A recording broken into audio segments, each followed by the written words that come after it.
Bismillahirrahmanirrahim. Assalamualaikum warahmatullahi wabarakatuh. Alhamdulillahirabbil alamin. Wassalatu wassalamu ala asyrafil anbiya'i wal mursalin wa ala alihi wa ashabihi wa man tabi'ahum bi ihsanin ila yaumiddin, amma ba'du. Yaqulullahu ta'ala fi kitabihil karim, a'udzu billahi minasyaitonir rajim. Ya ayyuhalladzina amanu taqullaha haqqa tuqatih wa la tamutunna illa wa antum muslimun. Faya ikhwati talabah, para mahasiswa STID yang insyaallah dirahmati Allah, ada 4 pertanyaan yang sudah masuk ke redaksi dan sudah Ana baca satu persatu dari pertanyaan-pertanyaan yang diajukan dari Mas Habib lalu kemudian sampai ke Ana, dan mohon maaf baru hari ini bisa Ana jawab satu persatu dari pertanyaan yang sudah lama ada di meja Mas Habib. Baik, ini ada pertanyaan pertama. Assalamualaikum warahmatullahi wabarakatuh Ustadz. Apakah kita bisa menggantikan puasa orang yang sudah meninggal karena saat beliau hidup belum sempat menggantinya? Terima kasih, afwan Ustadz. Wassalamualaikum warahmatullahi wabarakatuh. Waalaikumsalam warahmatullahi wabarakatuh. Pertanyaan pertama berkaitan tentang qada puasa dari orang yang sudah meninggal sementara dia punya hutang. Apakah wajib dibayar atau tidak? Baik, gambaran dulu secara umum bahwa yang namanya hutang itu wajib dibayar. Baik apakah hubungan basyariah dengan manusia, apakah hubungan kita dengan Sang Khalik yaitu Allah Subhanahu wa taala. Namun karena ini adalah ranah fikih, ya tentu ada silang pendapat, ada perbedaan pendapat yang muncul di kalangan para ulama. Sebagaimana yang terangkum di dalam buku Sahih Fikih Sunnah yang ditulis oleh Syekh Imam Abu Malik, bahwa ada 3 pendapat yang dikemukakan oleh mereka berkaitan tentang qada puasa dari orang yang sudah meninggal. Apakah mereka wajib menggantinya, ya, ataupun sama sekali tidak, gitu, atau membayar tapi dengan catatan yang sudah mereka sampaikan. Pendapat pertama mengatakan la yusamu anhu la fin nadhri wala fi qada'i ramadhana. Jadi pendapat pertama, orang yang sudah meninggal lalu dia punya hutang, maka ahli waris tidak perlu untuk mengqadha puasa, baik puasa nadarnya maupun puasa Ramadan. Ini pendapat yang disampaikan oleh madhab Imam Abu Hanifah, Imam Malik, dan salah satu pendapat zahir dari Imam Asy-Syafi'i.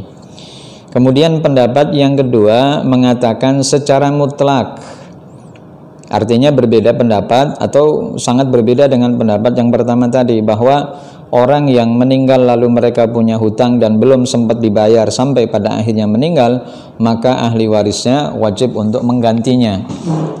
Ya, wajib menggantinya. Kemudian pendapat ketiga mengatakan yusamu anhu an-nadhru duna qada'i Ramadan. Ada pendapat ketiga yang mengklasifikasi secara khusus, yaitu kalau si mayit punya hutang puasa nadar wajib dibayar, tapi kalau untuk qada' Ramadan tidak. Ini pendapat yang dikatakan oleh Imam Ahmad, Ishaq, Abu Abid Al-Laits. Ya, dalil yang mereka gunakan umum, yaitu dalil dari Aisyah dan hadis Ibnu Abbas yang secara khusus membahas masalah qada puasa nadar tapi tidak diwajibkan untuk ikut membayar hutang atas si mayit terhadap puasa Ramadannya.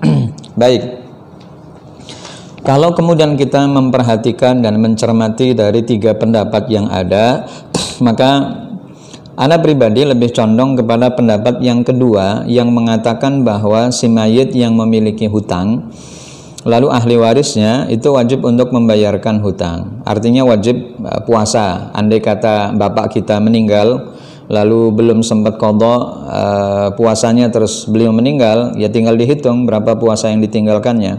Andai kata 4 hari ya berarti 4 hari. Andai kata sebulan ya sebulan. Dan ini tidak bisa kemudian dibagi-bagi. Jadi lebih baik diberikan kepada satu orang untuk mengqadha puasa dari ayahandanya atau ahli warisnya. Ini pendapat yang disampaikan oleh Abu Thawr, dan salah satu pendapat Imam Asy-Syafi'i yang dipilih oleh Imam An-Nawawi. Ada beberapa pendapat yang bisa ada beberapa dalil, ya, mohon maaf, ada beberapa dalil yang bisa kita gunakan untuk menguatkan pendapat yang kedua. Pertama adalah hadis Aisyah radhiyallahu anha bahwa sesungguhnya Rasul sallallahu alaihi wasallam bersabda, apa yang beliau sampaikan, man mata wa alaihi siyamun shoma anhu waliyuhu. Barang siapa yang meninggal dan dia masih memiliki hutang puasa, maka walinya, dalam hal ini ahli waris, wajib untuk membayar hutang dari si mayit. Itu yang pertama. Kemudian dalil yang kedua adalah hadis Ibnu Abbas radhiyallahu an. Beliau berkata, ja'a rajulun, ada seseorang yang datang kepada Rasul sallallahu alaihi wasallam, ya Rasul, inna ummi matat, bahwa ibuku sudah meninggal. Wa 'alaiha shaumu syahrin, dan ia masih memiliki hutang puasa, yaitu puasa nazar. Fa aqdihi anha, apakah aku boleh mengqadha, membayar hutang atas ibuku? Maka kemudian Rasulullah mengatakan, na'am, ya, wajib dibayar.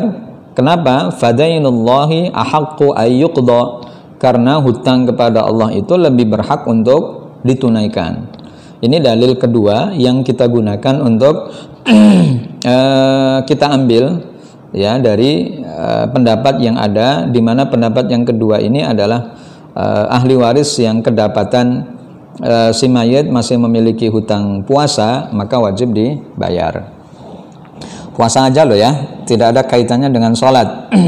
Kalau dengan sholat lain persoalan, ya. Kalau dengan sholat lain persoalan. Tapi kalau nanti ada yang bertanya bagaimana jika ada orang yang meninggal, lalu kemudian orang yang meninggal itu meninggalkan sholatnya dalam beberapa hari, apakah ahli warisnya wajib mengqadha? The next time, itu pertanyaan berikutnya yang bisa Anda ajukan untuk kemudian kita bahas. Nah, yang ada di meja redaksi bahwa ini yang kita bahas secara khusus adalah kepada puasa.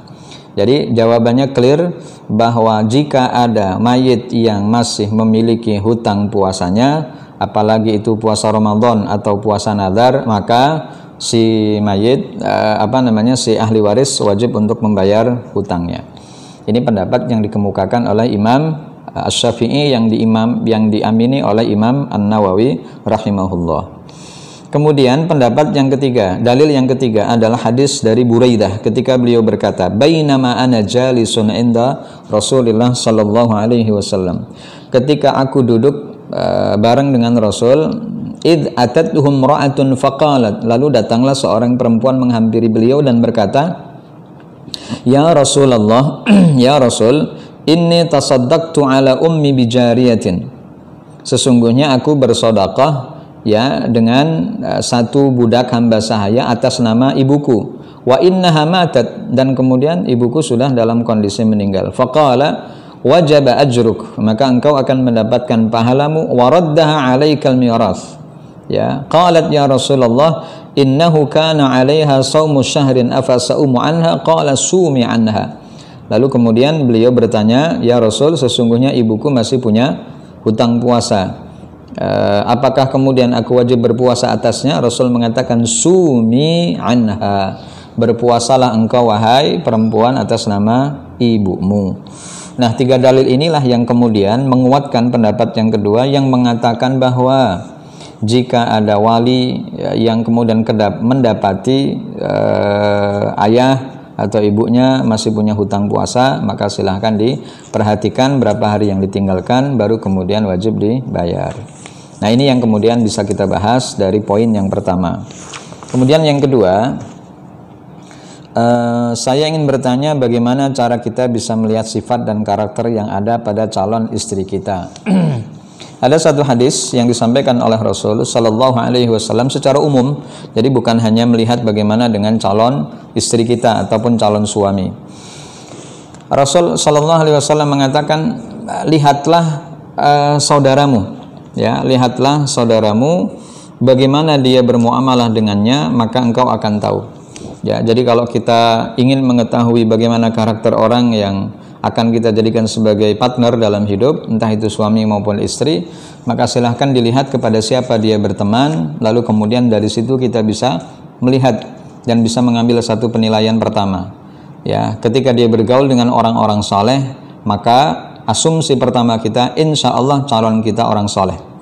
Kalau ternyata dia senantiasa bergaul dengan para akhwat yang solehah, maka asumsi awal kita adalah calon kita insya Allah juga solehah. Lalu langkah berikutnya, bisa bertanya kepada aqarib, kepada kerabat dekatnya. Lalu kemudian juga bisa bertanya kepada teman-teman dekatnya, bagaimana kesehariannya. Karena orang yang akan kita jadikan sebagai partner ini tidak seperti ketika kita membeli kucing dalam karung. Kita tidak tahu karakternya, ya, kita tidak tahu sifatnya. Lalu kemudian karena hanya melihat paras yang cantik atau paras yang menawan, lalu kemudian kita mengatakan oke, padahal akhlaknya buruk. Maka dalam Islam sudah memberikan gambaran yang jelas bagaimana ketika kita akan melihat sifat dan karakter yang ada pada calon kita. Walaupun tidak dihalalkan bagaimana mengemas kata pacaran untuk bisa melihat sifat dan karakter dari calon kita. Bukan, ya, karena pacaran bukan termasuk dari perkara yang dijadikan sebagai solusi paling efektif untuk bisa melihat dan karakter, sifat dan karakter dari calon kita. Bukan, karena semua yang nampak pada waktu pacaran semuanya serba kamuflase, sehingga kadang-kadang perkara yang hakiki nggak nampak pada waktu itu. Ya, sifat buruknya kadang lebih disembunyikan daripada sifat baiknya. Ya, nanti begitu sudah menikah kelihatan karakternya. Nah, ini yang kemudian perlu diperhatikan bahwa untuk melihat sifat dan karakter ini bertanyalah kepada orang-orang terdekat kita. Kemudian yang ketiga, bagaimana hukum kita menunggu seseorang yang kita cintai kurang lebih 1 tahun sampai wisuda? Karena untuk sekarang orang tua dia belum mengizinkan untuk menikah.